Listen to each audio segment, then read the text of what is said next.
حي على الفلاح.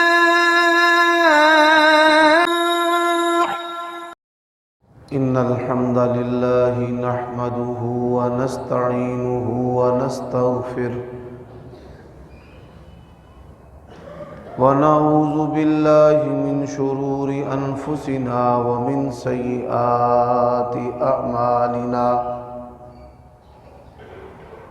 من يهده الله فلا مضل له ومن يضلل فلا هادي له وأشهد أن لا إله إلا الله وحده لا شريك له وأشهد أن محمدًا عبده ورسوله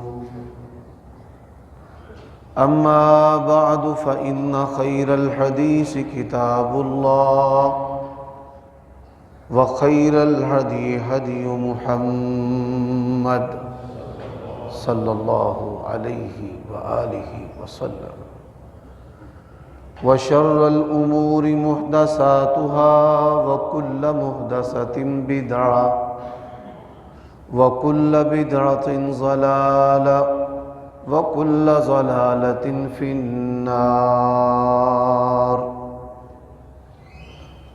اللهم صل وسلم على نبينا محمد وبارك وسلم وصل عليه.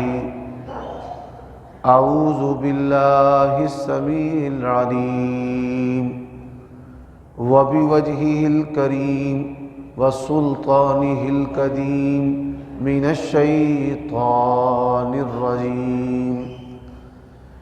يا أيها الذين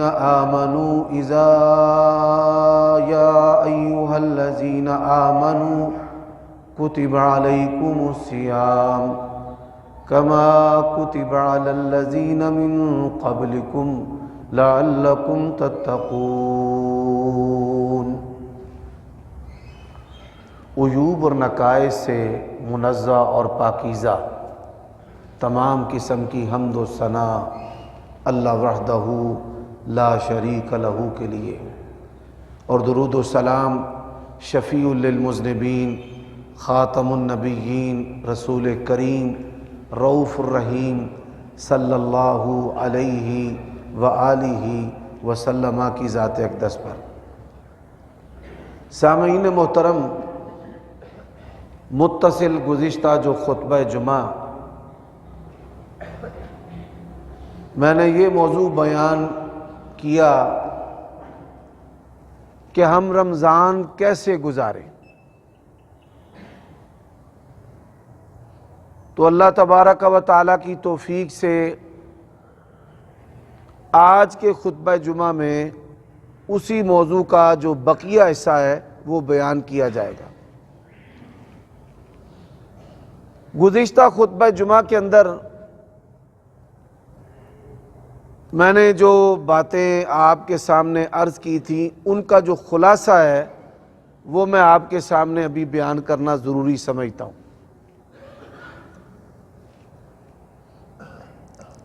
سب سے پہلی جو بات ہے کہ آپ صلی اللہ علیہ وآلہ وسلم اور صحابہ کرام رمضان کیسے گزارتے تھے.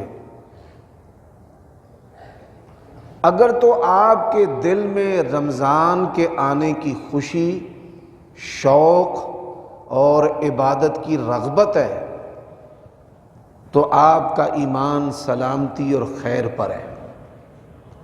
اور اگر آپ رمضان کو اپنے دل کے اندر احترام نہیں دے سکتے یا کراہت محسوس کرتے ہیں یا آپ کا جی گھبراتا ہے اس کی عبادات سے، روزے سے، قیام سے، صدقہ و خیرات سے، تو آپ جو ہیں وہ خطرے پر زندگی گزار رہے ہیں. ایسا کیوں ہے؟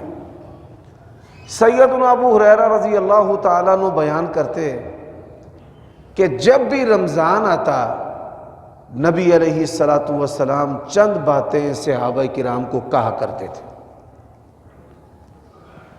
آپ صلی اللہ علیہ وآلہ وسلم کا وہ فرمان میں آج سنانا چاہتا ہوں. نبی علیہ السلام کیا کہتے؟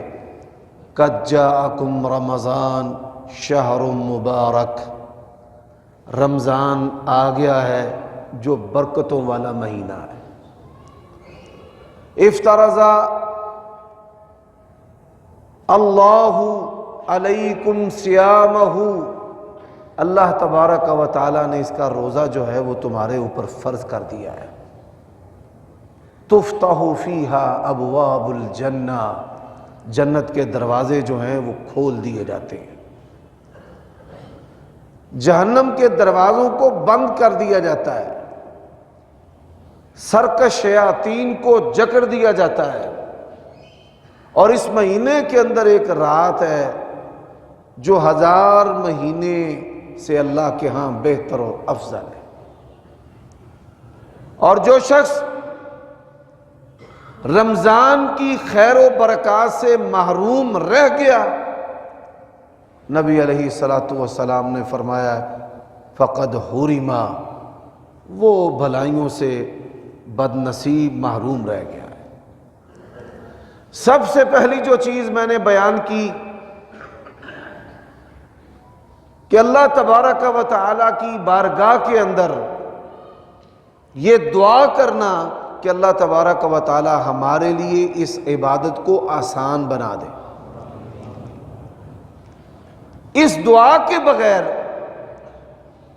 بڑے سے بڑا جو عمل ہے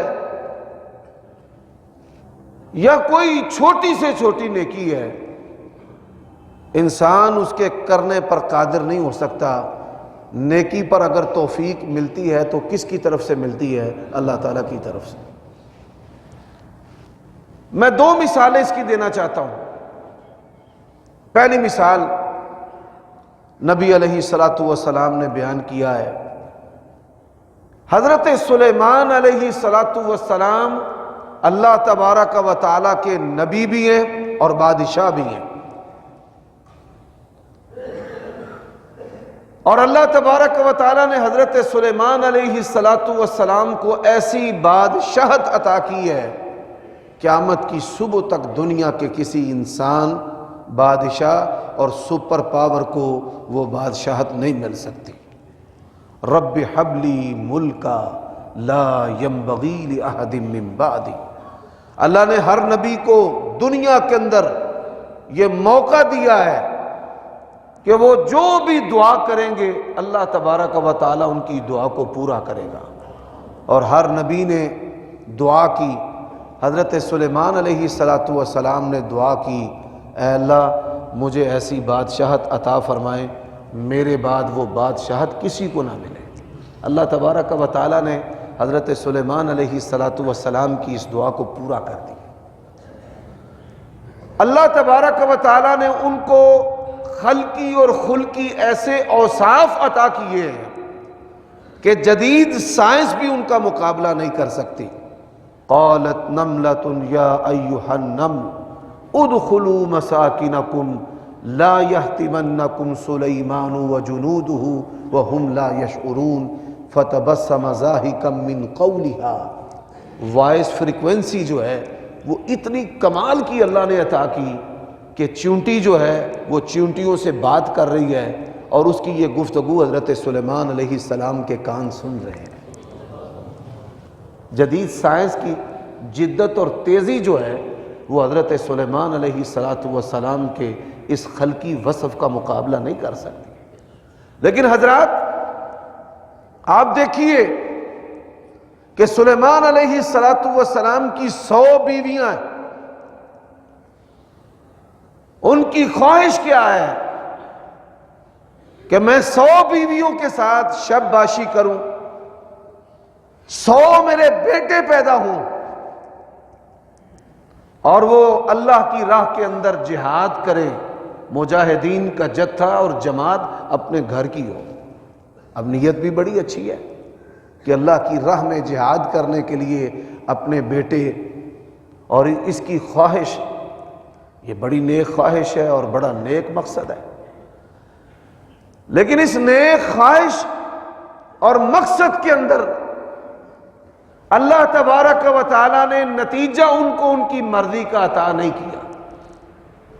نبی علیہ الصلوۃ والسلام فرماتے ہیں 99 بیویوں کے گھر میں اولاد نہیں ہوئی، اور ایک بیوی کے ہاں ایک بیٹا پیدا ہوا، اس کا بھی آدھا دھڑ جو ہے وہ مرا ہوا تھا۔ اللہ کا نبی بھی ہو، وقت کا بادشاہ بھی ہو، حسین و جمیل بھی ہو، اور پھر بڑے اختیارات بھی اس کے پاس ہوں، خلقی اور خلقی خوبیاں حسین مرقع ہو، اور پھر بھی اس کی خواہش، اس کی مراد جو ہے وہ پوری نہ ہو۔ اس کا سبب کیا ہے؟ نبی علیہ الصلوۃ والسلام نے فرمایا کہ انہوں نے انشاء اللہ نہیں کہا۔ کیا نہیں کہا؟ انشاء اللہ۔ اب یہ چھوٹے چھوٹے 3 لفظ ہیں، انشاء اللہ، اس کا معنی کیا ہے؟ اگر اللہ نے چاہا۔ اور اللہ تبارک و تعالیٰ نے قرآن مجید میں کیا کہا ہے؟ وَمَا تَشَاءُونَ إِلَّا أَن يَشَاءَ اللَّهُ، ہوتا وہی ہے جو منظور الہ ہوتا ہے۔ تو یہ واقعہ سنانے کا مقصد کیا ہے؟ کوئی عبادت چھوٹی یا بڑی ہے، آپ نے اللہ تبارک و تعالیٰ سے توفیق مانگنی ہے، اے اللہ اس عبادت کو ہمارے لیے آسان کر۔ حضرات، دوسری جو چیز ہے وہ انسان کی نیت کا خالص ہونا ضروری ہے۔ نبی علیہ الصلوۃ والسلام کا فرمان ہے انما الاعمال بالنیات۔ اب آپ صلی اللہ علیہ وآلہ وسلم کا صحابی ہے، آپ کے ساتھ شریک سفر ہے، اور نبی علیہ الصلوۃ والسلام کی معیت کے اندر جو نیکی کر رہا ہے، دین اسلام کے اندر اسلام قبول کرنے کے بعد وہ سب سے بڑی نیکی ہے۔ وہ نیکی کیا ہے؟ وہ ہجرت کرنا۔ آپ صلی اللہ علیہ وآلہ وسلم کے ساتھ آپ کا صحابی مکہ سے مدینہ کی طرف ہجرت کر رہا ہے، اور جب مدینہ پہنچے ہیں، آسمان کے رب کا پیغام اپنے پیارے نبی کے نام آیا، آپ کے سارے ساتھیوں کی ہجرت قبول ہے، لیکن آپ کے اس ساتھی اور صحابی کی ہجرت قبول نہیں ہے۔ مخلص ہے، جنتی ہے، وفادار اور تابع دار ہے، کوئی اس کے ایمان کے اندر شک نہیں ہے۔ شک کرنے والا جو ہے وہ ہلاکت پر ہے۔ لیکن اتنا بڑا عمل جو اس نے اللہ کے نبی علیہ السلام کے ساتھ کیا ہے، اللہ تبارک و تعالیٰ نے وہ قبول کیوں نہیں کیا؟ اس کے دل کے اندر تھا کہ میری محبوبہ جو ہے وہ مدینہ کے اندر، یثرب کے اندر رہتی ہے، اور میں اس کے ساتھ نکاح کروں گا، شادی کروں گا۔ اب نیت جو ہے وہ خالص نہیں رہی، اللہ تبارک و تعالیٰ نے اس کو اجر و ثواب سے محروم کر دیا ہے۔ حضرات، کسی بھی نیکی کے لیے 2 چیزوں کا ہونا ضروری ہے۔ عمل جو ہے وہ کمزور بھی ہو سکتا ہے، کسی کو روزہ لگتا ہے، کسی کو روزہ نہیں لگتا، لیکن بنیادی طور پر نیکی کی قبولیت کے لیے 2 شرطیں ہیں۔ پہلی شرط ہے کہ نیت خالص ہونی چاہیے۔ آپ سن کر حیران رہ جائیں گے، دین اسلام کے اندر جہاد بہت بڑا عمل ہے۔ اپنی جان کو خطروں کے اندر ڈالنا، بدن کے اوپر زخم کھانا، دشمن کی صفوں کو چیرنا، اور پھر بدن کے اوپر تلوار اور تیر اور بھالے کے زخم جو ہیں وہ گہرے اٹھانا، یہ کوئی معمولی بات نہیں ہے۔ صحیح مسلم میں حدیث ہے، کوئی عام کتاب نہیں جس کا درجہ قرآن مجید کے بعد ہے۔ نبی علیہ الصلوۃ والسلام کے ساتھ ایک شخص جہاد کے عمل کے اندر ہے، اللہ کے نبی بھی لڑ رہے ہیں، وہ بھی لڑ رہے ہیں، صحابہ بھی لڑ رہے ہیں، وہ بھی لڑ رہے ہیں، اور دشمن کی صفوں کو چیرتا ہوا آگے بڑھ رہا ہے۔ صحابہ کرام نے کہا کیا کہنے ہیں، کیا بات ہے، اتنا دلیر، اتنا دبنگ، اتنا بہادر، اتنا جری، یہ تو جنتی بندہ ہے۔ نبی علیہ السلام نے فرمایا اللہ کو ہی پتہ ہے، آپ کی یہ عادت تھی، چھوٹی چھوٹی نیکیوں پر بشارت دیا کرتے تھے۔ آپ صلی اللہ علیہ وآلہ وسلم نے فرمایا ایمان کے 70 سے زائد شعبے ہیں، اور یہ ایمان کا شعبہ ہے کہ رستے سے تکلیف ہٹانا۔ اگر کوئی آدمی پتھر رستے سے ہٹا دیتا ہے، اللہ تبارک و تعالی اس عمل کے بدلے بھی اس کو جنت عطا کر دیتا ہے۔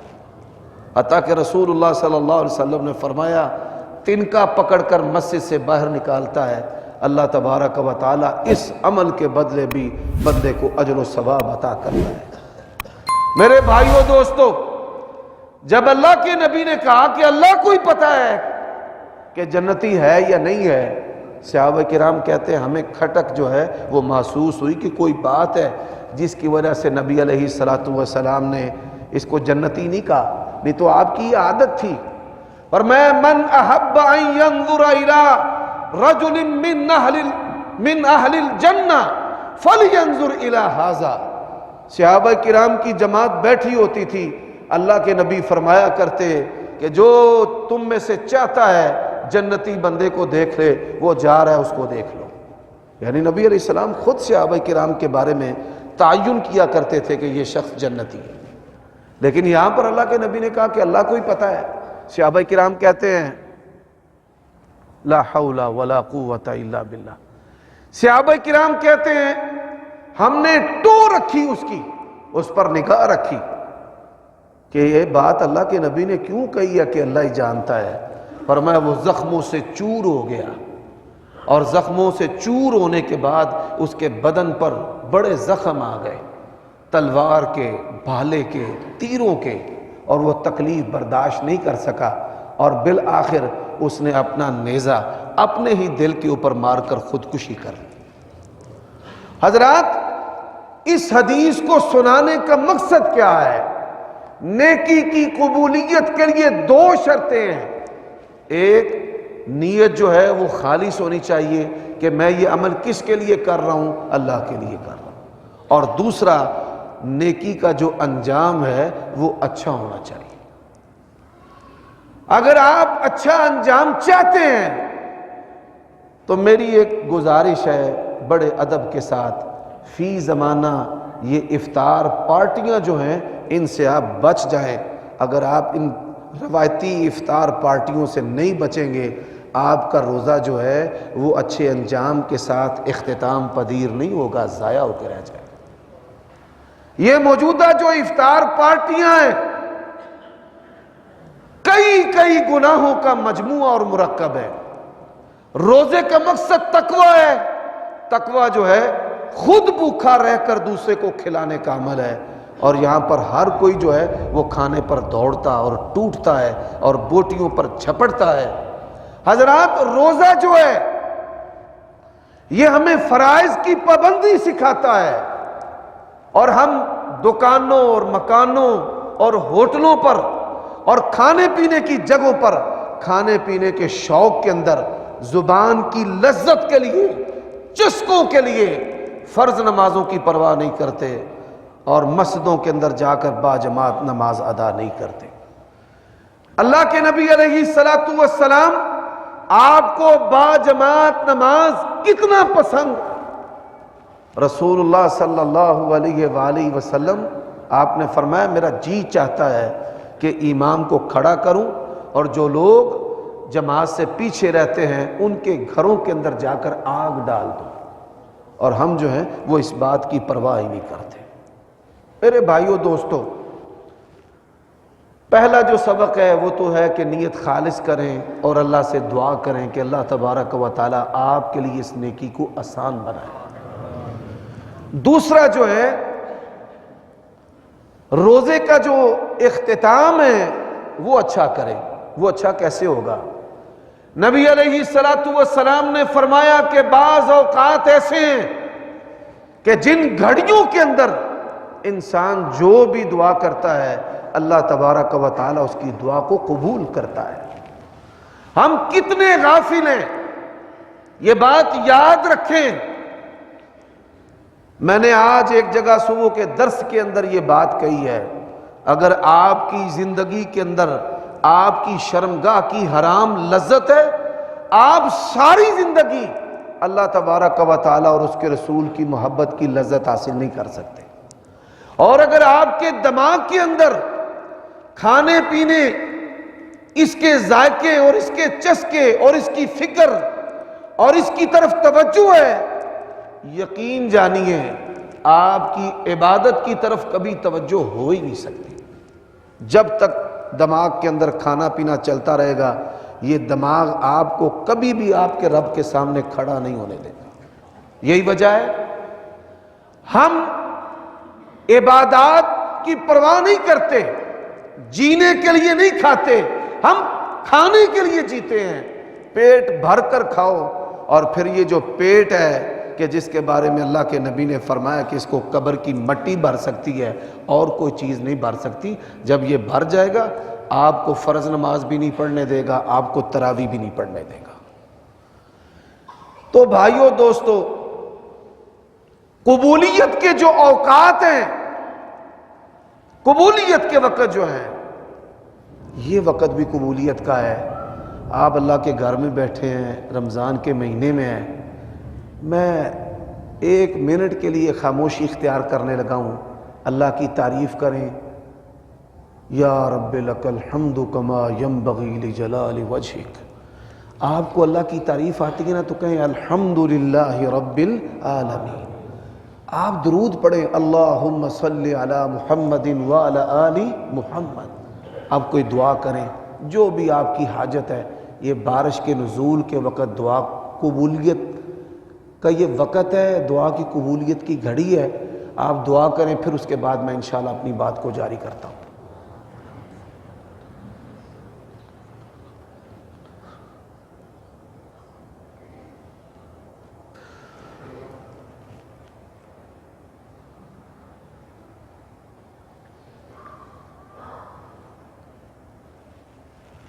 سامعین محترم، ہم کتنے غافل ہیں عبادات کے معاملے میں۔ یہ آج کے خطبہ جمعہ کی اب یہاں سے میں بات شروع کرنے لگا ہوں کہ ہم کتنے غافل ہیں، مارے مارے پھرتے ہیں دنیا میں، اسباب کو تلاش کرتے ہیں، لیکن جو قبولیت کے اوقات ہیں ان کی پرواہ نہیں کرتے۔ وہ دنیا کا کون سا کام ہے جو ہمارے رب سے نہیں ہو سکتا؟ نعوذ باللہ من ذالک۔ حضرات، اللہ کے نبی علیہ السلام نے فرمایا کہ سحری کے وقت قبولیت کی گھڑی ہے۔ آپ جب بھی سحری کے لیے اٹھتے ہیں، اللہ سے بات کریں، تکرار کریں۔ سلف صالحین کہتے ہیں اللہ سے ایسے مانگیں جیسے بچہ باپ سے مانگتا ہے۔ آپ اصرار کریں اور تکرار کریں، اور تب تک تکرار کریں جب تک آپ کی وہ حاجت اور ضرورت جو ہے وہ پوری نہ ہو جائے۔ ہم نے کبھی مان کے ساتھ اللہ سے مانگا ہی نہیں ہے، حالانکہ اللہ کے نبی نے فرمایا ادعوا اللہ وانتم موقنون بالاجابہ۔ اللہ کو جب بھی پکارو تمہیں پورا یقین ہونا چاہیے کہ اللہ تبارک و تعالی میری پکار کو پورا کرے گا۔ وَإِذَا سَأَلَكَ عِبَادِي عَنِّي فَإِنِّي قَرِيبٌ أَمَّن يُجِيبُ الْمُضْطَرَّ إِذَا دَعَاهُ وَيَكْشِفُ السُّوءَ وَيَجْعَلُكُمْ خُلَفَاءَ الْأَرْضِ۔ اے میرے پیارے نبی، میرے بندوں کو بتا دیں، یہ جب بھی میرے بارے میں آپ سے سوال کرتے ہیں نا، ان کو بتا دیں کہ جب بھی تم اپنے رب کو پکارو گے تمہارا رب جو ہے وہ انتہائی قریب ہے۔ سانس انسان سے دور ہے، رحمان انسان سے سانس سے بھی زیادہ قریب ہے۔ نحن اقرب الیہ من حبل الورید۔ اور پھر اللہ جل شانہ نے بڑے کمال انداز کے ساتھ کہا ہے امن یجیب المضطر۔ بتاؤ کون ہے لاچار کی دعا کو سننے والا؟ جب وہ اسے پکارتا ہے، وَيَكْشِفُ السُّوءَ، اور پھر مجھے دنیا والوں یہ بتاؤ تکلیفوں کو ہٹانے والا کون ہے؟ کون ہے؟ اللہ ہے، اللہ پروردگار ہے، وہ بادشاہ ہے۔ حضرات، سحری کے وقت ہم دعائیں نہیں کرتے، افطاری کے وقت قبولیت کی گھڑی ہے، یہ تو رمضان کے ساتھ خاص ہے۔ فرمایا اذان اور اقامت کے درمیان قبولیت کی گھڑی ہے، یہ 5 وقت ہے روزانہ۔ سلام پھرنے کے بعد اللہ کے نبی نے فرمایا قبولیت کی گھڑی ہے۔ سجدے کے اندر دعائیں کیا کرو، اللہ تمہاری دعاؤں کو قبول کرے گا۔ تشہد کی حالت میں دعائیں کیا کرو، اللہ تمہاری دعاؤں کو قبول کرے گا۔ مرغ جب اذان دیتا ہے دعائیں کرو، اللہ تمہاری دعاؤں کو قبول کرے گا۔ کیا ہو گیا ہمیں کہ ہم دنیا اور دنیا کی لذتوں اور کھانوں میں اتنا مگن ہو گئے ہیں۔ ہمیشہ یہ بات یاد رکھیں، اپنے نفس کا محاسبہ کریں، جائزہ لیں۔ اگر 2 چیزیں آپ کی طبیعت کے اندر ہیں تو آپ صحیح پختہ پکے سچے مومن نہیں بن سکتے، ہمیشہ فتنوں کا شکار رہیں گے۔ ایک کہ آپ کو کھانے پینے کی رغبت اور مال جمع کرنے کی یہی بس دوڑ ہے، اور دوسرا شہوانی جو فتنہ ہے شخص کا، اگر وہ آپ کے دل و دماغ یا جسم کے کسی حصے سے منسلک ہے، آپ کبھی بھی اللہ رسول کی محبت کو حاصل نہیں کر سکتے۔ حضرات، ہم نے رمضان کیسے گزارنا ہے؟ صحابہ کرام کیسے گزارتے تھے؟ سب سے پہلی جو چیز ہے، شہر رمضان الذی انزل فیہ القرآن، ہم نے قرآن کے ساتھ رمضان گزارنا ہے۔ ایک سپارہ تلاوت کرنا ہر فرد و بشر یہ اپنے اوپر ضروری کر لیں، ہر فرد و بشر۔ میں آپ کو ایک بات بتاتا ہوں، یہاں پر کئی لوگ ہم سے وظائف پوچھتے ہیں، میرے ایک بڑے درینہ چاہنے والے ہیں، دینی مسائل پوچھتے ہیں، خطبہ جمعہ دروس سنتے ہیں، تو وہ جادو کا شکار تھے۔ بڑے سارے علماء سے انہوں نے دم کروایا، رقیہ کروایا، علاج معالجہ گجرانوالہ سے لے کر سعودی عرب تک۔ کچھ عرصے کے بعد مجھے ملے تو ماشاءاللہ وہ حشاش بشاش تندرست، تو میں نے کہا کہ آپ ماشاءاللہ اس آزمائش سے نکل گئے ہیں؟ اس نے کہا ہاں حافظ صاحب، اللہ کی توفیق سے میں نکل گیا ہوں۔ تو میں نے کہا مجھے بھی بتائیں تاکہ لوگوں کی میں رہنمائی کروں، لوگ پوچھتے رہتے ہیں جادو جنات کے علاج کے بارے میں۔ اس نے کہا بڑے دم کروائے ہیں، لاکھوں اجاڑ دیے ہیں۔ ایک بندے نے مجھے کہا کہ قرآن مجید بسم اللہ کی بات سے لے کر شروع کر والناس کی سی تک پڑھ، اور اس نے مجھ سے پوچھا کہ کیا تو نے ساری زندگی میں کبھی قرآن مجید ختم کیا ہے؟ ہم یہاں پر جتنے بندے بیٹھے ہیں، ہم جائزہ لیں کہ کیا ہم نے ساری زندگی میں کبھی بسم اللہ کی بات سے لے کر والناس کی سی تک پورا قرآن مجید ترتیب کے ساتھ تلاوت کی ہے؟ اگر آپ نے کیا ہے آپ خوش نصیب ہیں، آپ صاحب قرآن ہیں۔ آپ کو اس بات کا اندازہ نہیں کہ صاحب قرآن کی کتنی شان ہے۔ قبر میں جائے گا تو قرآن کھڑا ہو جائے گا کہ میں نے اس کو عذاب نہیں ہونے دینا، یہ مجھ سے محبت کیا کرتا تھا۔ فرمایا ایک حدیث ہے جو لوگوں نے حافظوں کے ساتھ جوڑ دی ہے، یہ حافظوں کے ساتھ خاص نہیں ہے، علماء بھی بیٹھے ہیں۔ صاحب قرآن سے کہا جائے گا اقرا ورتقِ، قرآن سے محبت کرنے والے سے کہا جائے گا کہ قرآن پڑھتا جا اور جنت جو ہے وہ چڑھتا جا۔ صرف زبانی نہیں ہے، صاحب قرآن اوپر سے دیکھ کر بھی پڑھتا جائے گا اور جنت کو طے کرتا چلا جائے گا۔ یہ حدیث حافظوں کے ساتھ خاص نہیں ہے۔ حضرات، اللہ کے نبی نے فرمایا قرآن تیرے حق میں گواہی دے گا یا تیرے خلاف گواہی دے گا۔ کوئی بندہ بھی ایسا نہیں ہے، مجھ مولوی سمیت ایک بندہ بھی آپ میں سے ایسا نہیں ہے کہ جس کے حق میں یا جس کے خلاف قرآن گواہی نہ دے۔ نبی علیہ السلام نے فرمایا سورت بقرہ رب سے بحث کرے گی، آل عمران تکرار کرے گی۔ پورے قرآن کی شان تو الگ ہے، فرمایا یہ 2 سورتیں اللہ سے کہیں گی ہم نے اس کو جہنم میں نہیں جانے دینا، ہم نے اس کو جنت میں لے کر جانا ہے۔ میرے بھائیوں، اچھا میں نے اسے پوچھا پھر آپ نے کون سا عمل کیا؟ وہ کہتا ہے کہ میں نے بسم اللہ کی با سے لے کر والناس کی سی تک قرآن مجید ختم کیا ہے۔ وہ ساری شیطان کی چالیں، وہ جادوگروں کا سحر اور وہ مکاروں کی مکر جو ہے اللہ نے ساری کی ساری زائل کر دی ہے۔ اور یہ بات اللہ نے قرآن میں بھی کہی ہے، وَنُنَزِّلُ مِنَ الْقُرْآنِ مَا هُوَ شِفَاءٌ وَرَحْمَةٌ لِّلْمُؤْمِنِينَ وَلَا يَزِيدُ الظَّالِمِينَ إِلَّا خَسَارًا۔ حضرات، میں ایک دفعہ قرآن مجید خریدنے کے لیے مکتبہ پر گیا تو وہاں پر چھوٹی سائز کے قرآن مجید پڑے ہوئے تھے، تو مجھے ایک پسند آیا بڑا پیارا جیب میں ڈالنے کے لیے، تو میں نے کہا کہ یہ کتنے کا ہے؟ کہتا فری لے جائیں۔ میں نے کہا بلا قیمت فری؟ کہتا جی فری، اور ساتھ ہی بڑے دکھ سے کہنے لگا کبھی وقت تھا پاکٹ سائز کے قرآن مجید کی فروخت سب سے زیادہ ہوتی تھی، علماء صف اول کے نمازی روزانہ گاڑیوں میں سفر کرنے والے اپنی جیب کے اندر قرآن رکھتے تھے، اس ذہن کے ساتھ کہ یہ اللہ کا کلام ہے، حفاظت کا ذریعہ ہے، اور اللہ تبارک و تعالی اس کے ذریعہ ہماری حفاظت بھی کرے گا، نیک خواہشات بھی پوریاں کرے گا۔ آپ دیکھیں آج وہ وقت ہے کہ پاکٹ سائز کا قرآن نہ ہم مولویوں علماء کے پاس ہے اور نہ صف اول کے نمازیوں کے پاس ہے۔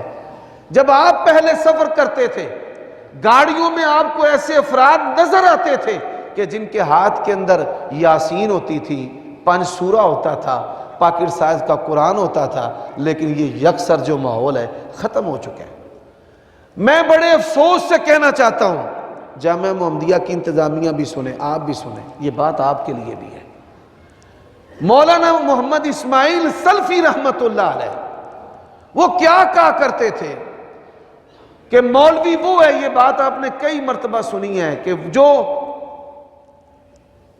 5 نمازیں تو مولوی پڑھاتا ہے جس کی وہ تنخواہ لیتا ہے، اور 6ٹھی نماز پڑھے جس کے اس کو پیسے نہیں ملتے، وہ تہجد کا اہتمام کرے، اور پھر ہر مسجد کے اندر ایک وقت قرآن مجید اس کا درس ہو اور ایک طرف نبی علیہ السلام کی سنت اور حدیث کا درس ہو۔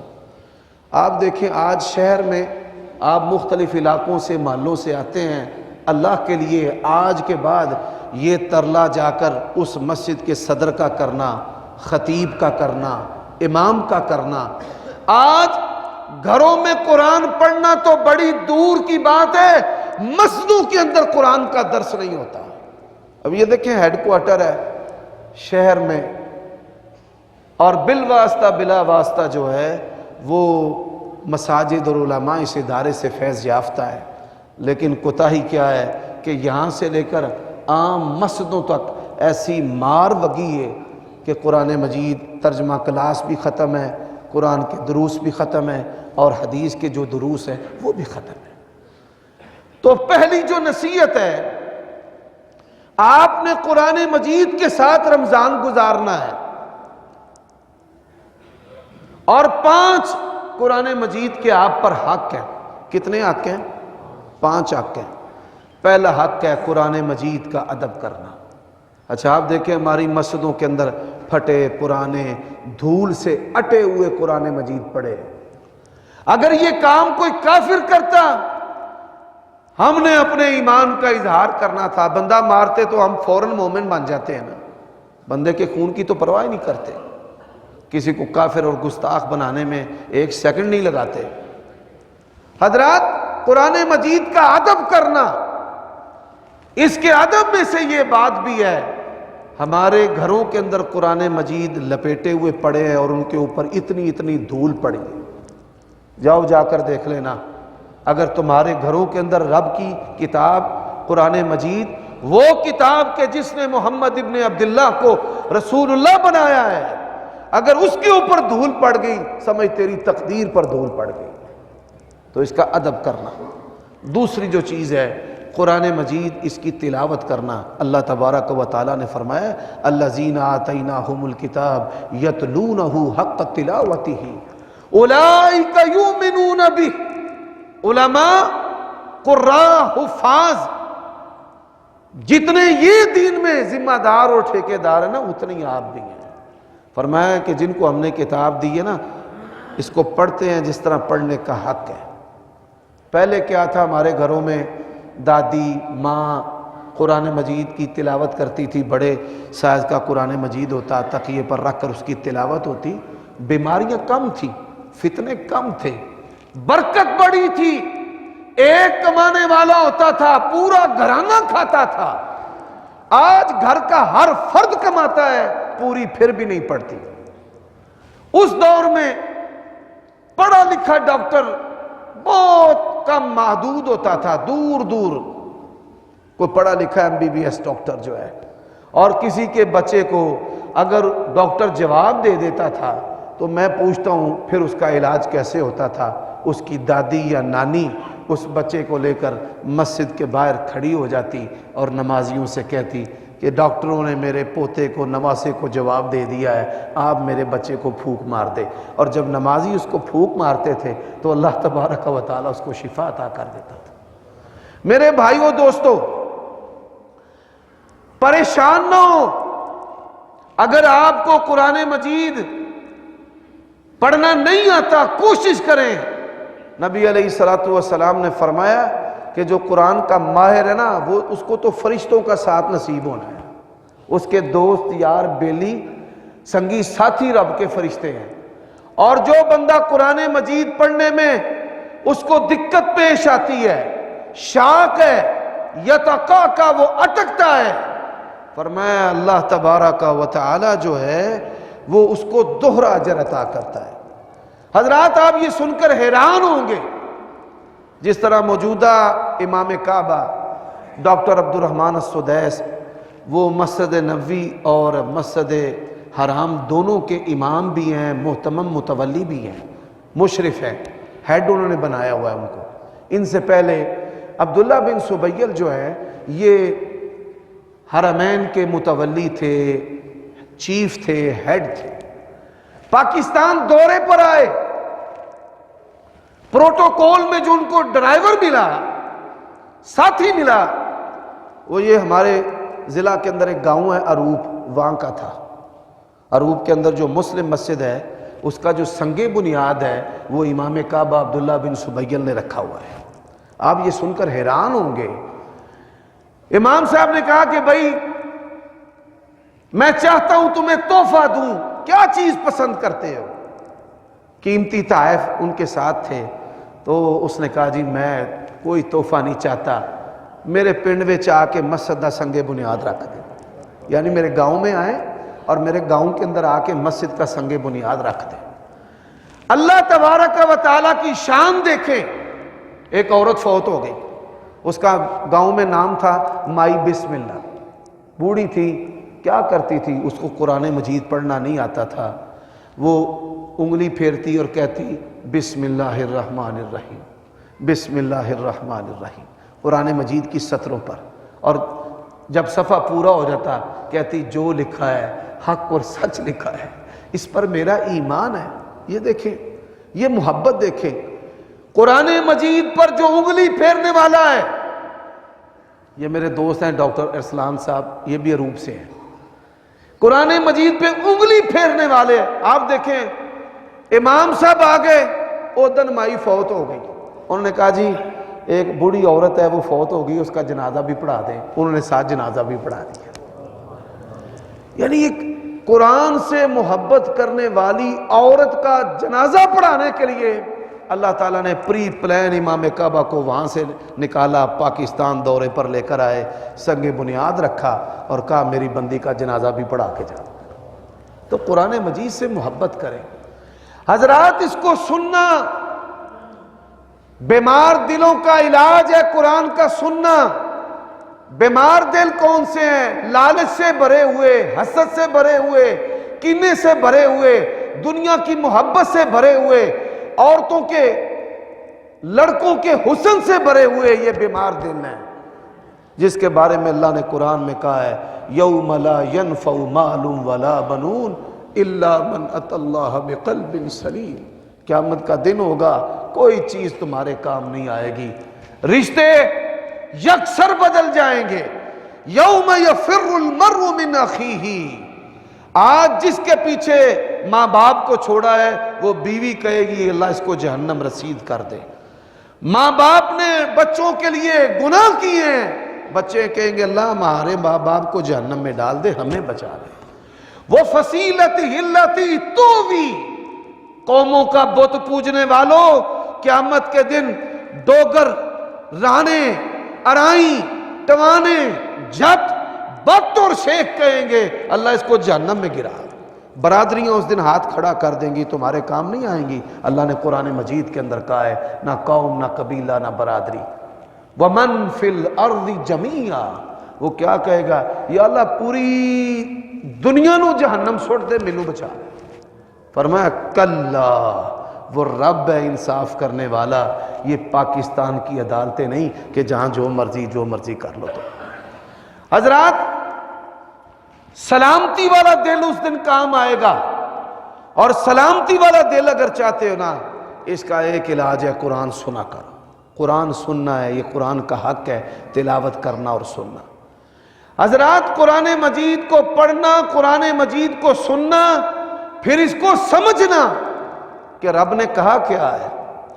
کئی دفعہ لوگ کہتے ہیں ہمارے گھروں میں شرارتیں ہوتی ہیں، تو میں ان کو کہتا ہوں کہ ترجمے کے ساتھ قرآن مجید گھر میں لگایا بھی کرو، ترجمے کے ساتھ جو ہے وہ قرآن مجید کو پڑھا بھی کرو۔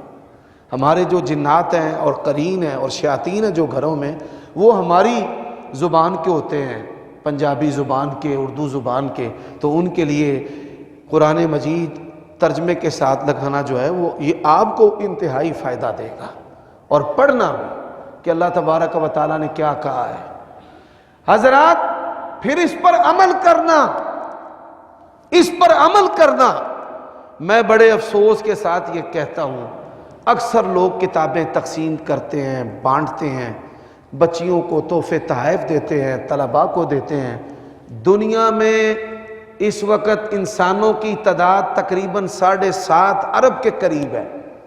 آپ یہ سن کر حیران ہوں گے 6 ارب کے قریب جو ہیں وہ کافر ہیں، 1.5 ارب کے قریب مسلمان ہیں، اور آج امت مسلمہ نے قرآن مجید کو چھوڑ دیا ہے۔ پڑھنا بھی، سننا بھی، سمجھنا بھی، اس پر عمل بھی کرنا چھوڑ دیا ہے۔ اور پھر اس کا جو آخری حق ہے، اس کی دعوت کو لوگوں پر پیش کرنا، اس کی دعوت۔ آج ہم قرآن مجید کو سمجھتے نہیں نا، تبھی علماء سو ہم پر دادا گیری کرتے ہیں، اور حلالے اور طلاقوں میں امت کی بیٹیوں کے ساتھ ان کی عزتوں کا کھلواڑ کیا جاتا ہے۔ آج ہم قرآن کو سمجھتے نہیں ہیں۔ لوگ کہتے ہیں گھروں سے لڑائیاں نہیں جاتی۔ کبھی غور کیا ہے آپ نے کہ آپ کے والد نے آپ کی پھپھی کو وراثت میں سے حصہ دیا ہے؟